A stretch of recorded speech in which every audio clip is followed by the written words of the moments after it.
Hey everyone, today I wanted to talk about something that is not just casting Stormgate, not just casting StarCraft, but more about issues. And more importantly, issues that I see that are unforced errors that are really dragging down something that I care about quite a bit. So let's take a little bit. We're going to talk about the last 2.5 months of Stormgate coming into early access, and more importantly, expectations, realities, and where expectations do not match reality, and how we can address that.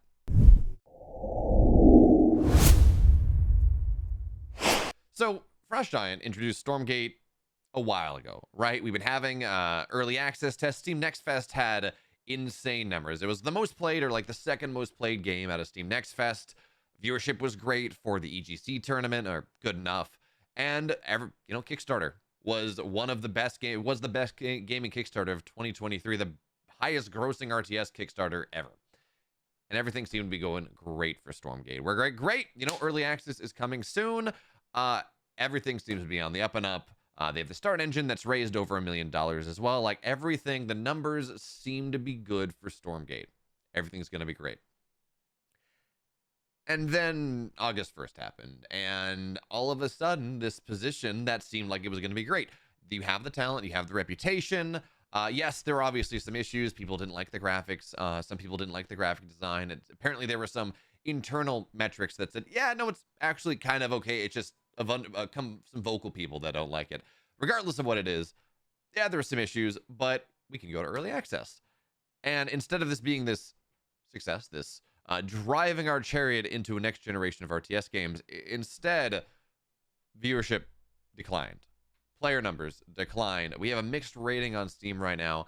So I want to get into, by this dint of this long drawn out introduction, is what happened, how it can be fixed, and whether there's any hope for the game. Because I personally, just putting cards out there, I love the game. I enjoy the game a lot. I've been producing content about Stormgate, all this Stormgate Nexus stuff, the Stormgate Sundays, because I genuinely enjoy the game. But the question is, how can this get solved? How can we move forward?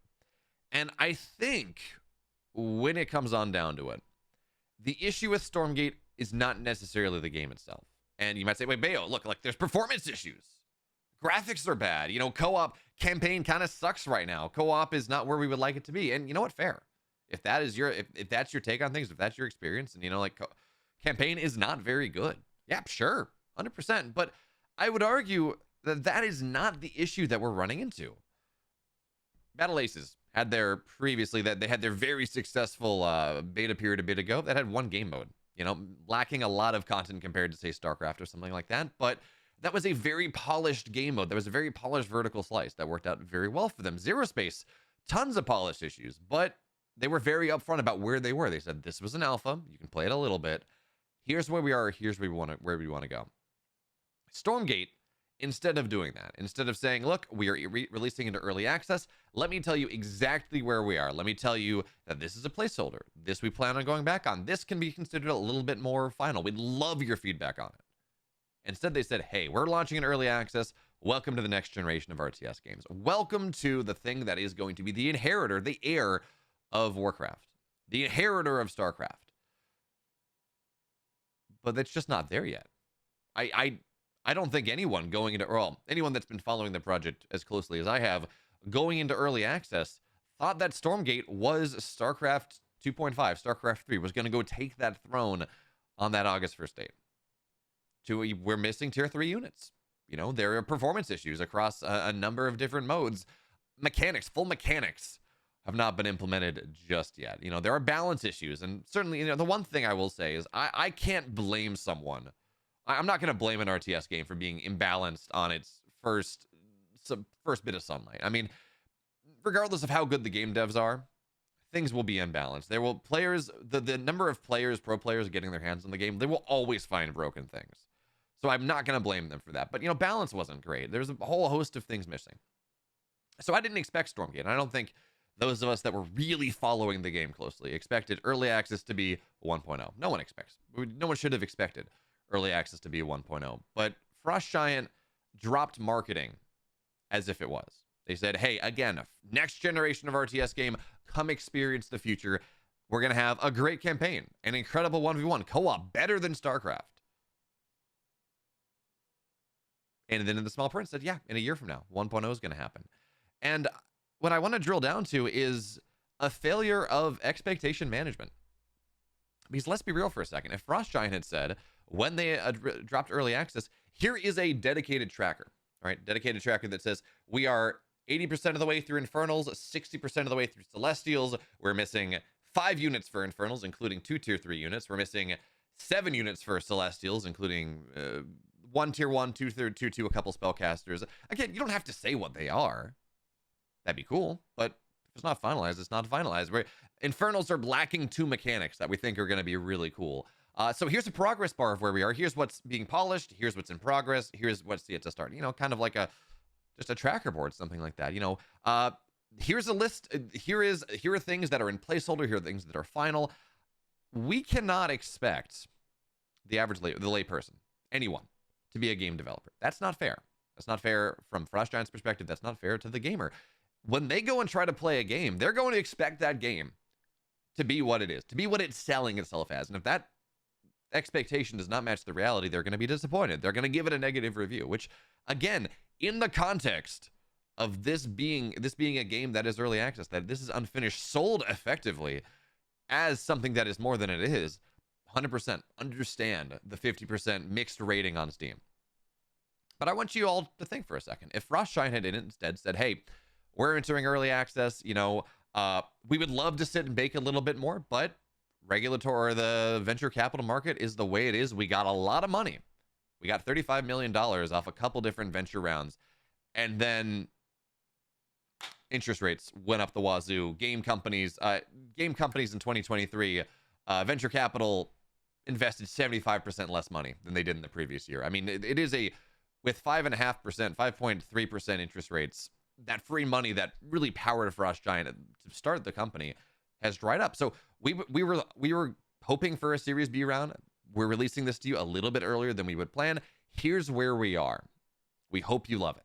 We want your feedback. We want your feedback, but here's where we are. Our Amara in our cutscenes is an in-game asset.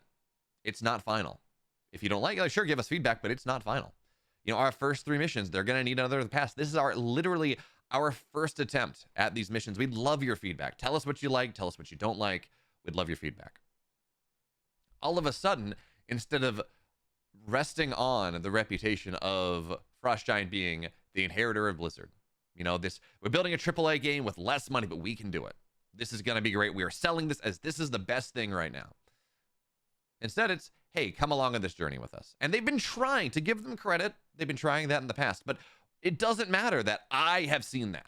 It doesn't matter that I have seen that Frost Giant has said, hey, here's a Q&A 6 months ago, and come along with us. Like, tell me what you would want in a war chest, right? Let's have this community blog post. They did a really good job of that at the start.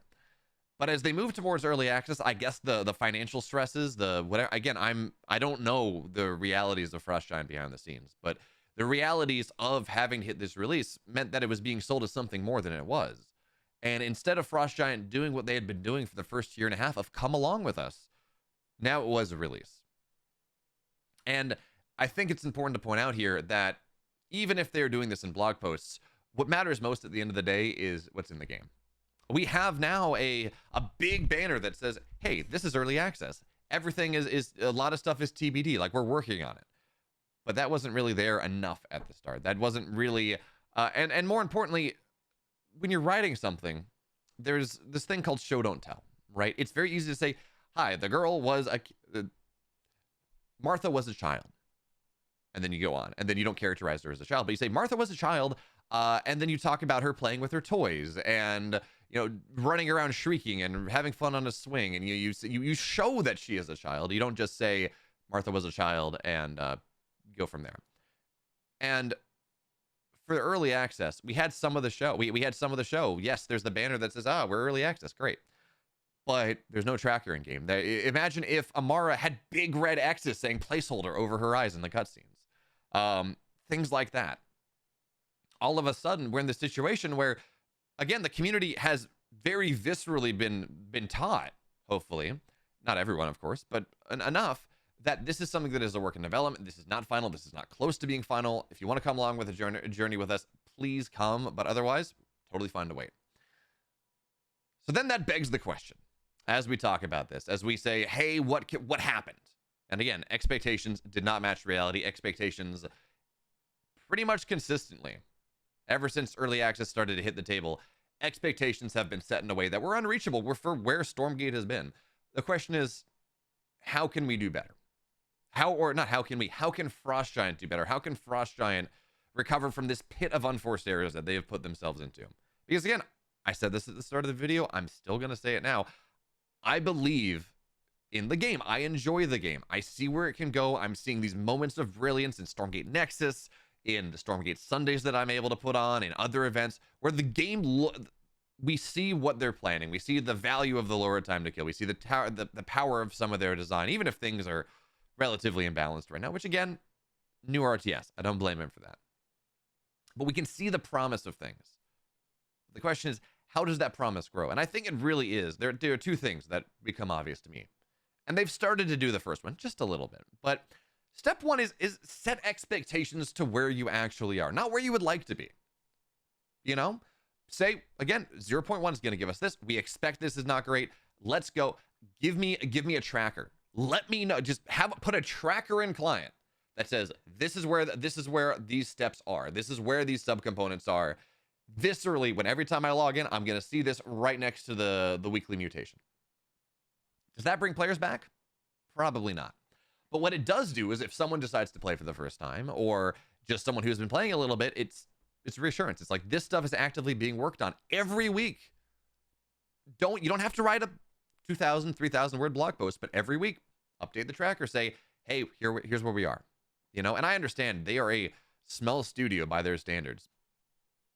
But you have done enough damage to your reputation at this point, Frost Giant, that you have to start doing stuff like this. And put something like that, right? Make things extremely obvious that they are a placeholder, that they're not a placeholder. You cannot expect the game. You cannot expect players to understand that. But the other one is that this is going to take some time. Frost Giant Stormgate will not pop out on the scene in 2025 with 1.0 and take off the punching gloves and punch down StarCraft and go from there, which is something to be clear, they had an opportunity to do. StarCraft is not actively developed, something that is 80 to 90% as good as StarCraft, but actively developed and actively supported, probably would have done that, or at least taken a significant chunk. But instead, it's going to take time. No single update is going to bring people back, but consistent updates, time over time, better updates, fixing the issues that people are talking about. Maybe that brings some people back. But if you look at it, there are probably 2 opportunities left. And I would love to be wrong. I would love for them to just be able to... people come back next week. Probably not going to happen. There are 2 big opportunities that Frost Giant has. One is when 3v3 enters general public, which is not going to happen. And again, I'm very happy this is not going to happen. We talked about setting expectations properly. They are not dropping the first iteration of 3v3 on people in 2 weeks, 3 weeks, whenever the October patch is. It's going to be a smaller test. It's going to be closed. And they do seem to be learning from setting those expectations just a little bit. But even as I say that, we're having the community managers in blog posts and in Discord talking about how this is the most fun we've ever had in Stormgate. And it's like, that may be true, and people may be excited for it. But if it is not the most fun that someone has in an RTS game, all of a sudden, you set that expectation that does not match the reality, and that is a history of people having expectations not match reality, and that it just further alienates the consumer base that you were trying to build. So, consistent positive growth. Slow down on trying to promise the world. Stop trying to promise the ocean when all you have is a bathtub that may eventually turn into the ocean. And for those of us that are cheering for it, that enjoy it, that believe that it will turn into the ocean, but it's a bathtub right now, and it has to get filled up. You have to crack it open, let it flood across the plane, and be honest with that. That's kind of where we are right now. And again, I don't want this to be, wow, if Beo is making a negative video about Stormgate, game's dead. Because I strongly believe in the game. I think that if they're able to keep doing what they're doing, the game is going to be good. But it has to be more than the game is good to bring people back and to accomplish what they want to accomplish. They have to win people back over that have already given up on things. And that is a much more difficult challenge. So if you want to learn more about Stormgate, and you want to go and watch some of these games that give me such hope, sub to the channel. Go follow me on YouTube. Go follow me on Twitch. There are going to be videos up tomorrow, the rest of the week. Stormgate Sundays, most Sundays, as we continue to watch and see and hope and maybe dream that this bathtub will eventually become the ocean.